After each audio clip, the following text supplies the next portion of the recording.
This is why it's so important to pay attention to the micro level of our well-being.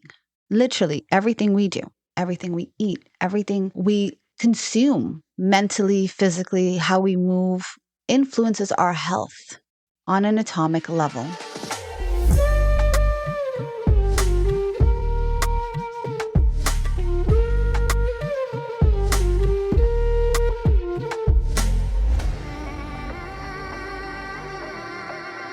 Hey everyone, welcome back to A Talk with G, the podcast where we explore ancient wisdom, modern wellness, and everything in between. I'm your host, Gia, and today we're revisiting a topic that sparked a lot of conversation in a previous episode, the 6 pillars of wisdom. You might be wondering, what exactly are these pillars? Why are they so important? And where do they come from? Well, buckle up, because we're about to uncover how these 6 foundational principles have the power to transform your approach to life, health, and balance. As we dive into the 6 pillars, we'll not only explore the profound wisdom they offer, but also how each one can help you unlock a deeper level of understanding about yourself, physically, mentally, and spiritually. Imagine these pillars as your personal blueprint for living in harmony with the world around you and ultimately with your truest self. Let's dive in. Let me start by taking you back to a long time ago when the great sages of ancient India were seeking answers to some of life's biggest and most profound questions. These sages weren't just interested in healing the body or understanding the mind. They were on a quest to uncover the deeper truths of the universe and our place within it. Their quest led them to develop a framework that we can now call the 6 pillars of wisdom. This framework was designed to help us navigate the often complex journey of life, helping us understand not just how to live, but how to live well, with balance and with intention. The 6 pillars, Nyaya, Vaisheshika, Sankhya, Yoga, Mimamsa, and Vedanta, are more than just abstract philosophy concepts. They're living, breathing tools that we can use in our daily lives. They offer a comprehensive guide to understanding ourselves on multiple levels, physically, mentally, emotionally, spiritually. They are not just ancient relics to study in a classroom. They are practices that can bring us closer to a state of harmony with ourselves, with the world around us. Imagine this episode is like a treasure map, and each pillar is a clue that brings you closer to your true self, helping you uncover the layers of wisdom you can apply to your health, to your relationships, and your life in general. Let's begin by taking a deeper dive into each of these pillars and how we can apply them to creating lasting, meaningful changes in our lives. And remember, change does not have to be one big drastic change immediately. It can be small steps. First up, we have Nyaya, the pillar of logic and reasoning. In its simplest form, Nyaya is the pursuit of truth. But truth isn't always as clear-cut as it seems, is it? Life is filled with uncertainties, and sometimes we find ourselves stuck in patterns, repeating the same mistakes or facing the same roadblocks. Nyaya challenges us to dive deeper, dig deeper even. What is the truth in these patterns? Why do we keep hitting the same wall at a different point? You see, Nyaya encourages us to approach life with a discerning mind, questioning assumptions and applying logic to everything we encounter. In the context of Ayurveda, the traditional system of healing from India, Nyaya teaches us that healing requires more than just treating a symptom. I've mentioned this many episodes in. We need to understand the root cause of imbalancements. And this could be a physical illness, an emotional stress, a mental fatigue. You see, with Nyaya, it asks us to pause and investigate the deeper layers of the issues, understanding their true origin before taking action. Think of Nyaya like a detective of the ancient world. It comes around and encourages you to be curious, to ask questions you don't want to answer, to analyze situations with clarity instead of a one-sided appeal to it. When we apply Nyaya to our well-being, we can uncover the emotional and physical triggers that contribute to imbalancement, leading to more accurate and effective healing strategies. I invite you Next time you're facing an issue or you're back at the same roadblock or you're just having a mental fog, and it could be around physical pain, emotional stress, or something else. Step back and think and ask yourself, what is the root cause of this? Don't just accept things at face value. Investigate the bigger picture. Sometimes all it takes is a little curiosity to uncover a solution. Now, let's explore Vishikaya, which dives deeper into the concept of atomic theory. Picture this. Everything in the universe, including your body, is made up of atoms, those tiny but powerful particles that form the building blocks of all matter. Vishakaya teaches us that when these atoms are in harmony, our health thrives. But when they fall out of sync, that's where we start to experience imbalancement. Ayurvedic teaching holds profound meaning. We understand that the smallest elements in our body, from our cells to our molecules, are responsible for our overall health and vitality. Even the tiniest disturbance at the atomic or cellular level can create a ripple effect that shows up as a physical or emotional issue. This is why it's so important to pay attention to the micro level of our well being. Literally, everything we do, everything we eat, everything we consume mentally, physically, how we move influences our health on an atomic level. The choices we make every day, from foods to thoughts to entertaining what we watch, either nourish us or deplete us. Even conversations with certain individuals, that can be a contributing factor.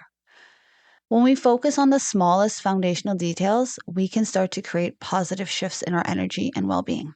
Vishakaya reminds us to examine the foundation of our health. When was the last time you considered the tiniest details that contribute to your overall well being? Start paying attention to small habits in your day to day life, whether it's what you eat, how you move, or what thoughts you hold in your mind. These tiny choices are shaping your health all around. Next up is Shikaya, breaking down the universe. And that might be like, what are you talking about? This is about categorizing and understanding the universe by breaking it down into distinct principles. Have you ever felt completely overwhelmed by the complexity of life? We face endless choices, emotions, and decisions every day. It can feel chaotic, right? Well, Sankhya offers a solution. It teaches us to break things down into manageable parts, helping us understand the underlying patterns that govern our existence. This philosophy translates into a framework for understanding the basic energies and elements that influence our health. Sankhya identifies 25 essential principles, breaking down the universe into its core components, from the elements of nature, earth, water, fire, air, to the qualities of our mind and body. By understanding these components and how they interact, we begin to get clarity on how they impact our health and our well being. When we apply Sankhya to our health, we recognize how different elements like fire element, Pitta, and the water element, Kapha, or the air element, Vata, play a significant role in balancing our physical and emotional states. By giving clarity on these components, we can make better choices about how to create balance in our lives. Next time you're feeling overwhelmed, I invite you to try and break it to smaller, more manageable chunks. Reflect on the elements of your life, like your environment, your emotions, your diet. These might be influencing your physical health in some way. Sometimes clarity comes from the simple understanding that life is made up of smaller, more manageable parts. Now, let's talk about yoga. Everyone knows yoga. Everyone practices yoga, or a majority of us practice yoga. This is the pillar of union. Yoga is not about perfecting the stance, the pose, or anything. It's the union of body, mind, and spirit. Think about how often we feel disconnected from ourselves. Maybe your body's tired, but your mind is racing, or your heart feels heavy while your body craves rest. Yoga invites us to unite these three aspects of ourselves into a harmonious whole. I know a lot of people say they don't do yoga because they're never going to be able to bend that way. It's not about that. I want to emphasize that as much as possible. No one person, or no two people, sorry, can be the same flexibility. Yoga is there to connect these three, our body, mind, and spirit. We understand health is not just about our physical body. If your mind and spirit are out of alignment, even the healthiest body can't function properly. Yoga, both as a physical practice and as a philosophy, teaches us to cultivate balance by uniting your body, mind, and spirit. It's about creating and integrating the harmonious existence, the connection the three meet together. So next time you feel like, well, I can't do that because I can't bend that way. It's not about that. It's about getting your mind and your body on the same level to accept this is good for me. And then your spirit starts to feel illuminated by stretching and bending and doing different things. Yoga isn't about postures or asanas. It's about bringing your whole self into balance. Take a few minutes today to pause, breathe deeply, and reconnect with your body. Notice how you feel in this moment. When you make time to slow down, even for a few minutes, you'll begin to feel the shifts in your physical and mental well-being. Next, we dive into Mimamsa, the pillar of rituals and routines. This one can and cannot hit home for many of us. In a world that's constantly moving at lightning speed, we often forget the importance of small rituals and daily routines. But here's the thing.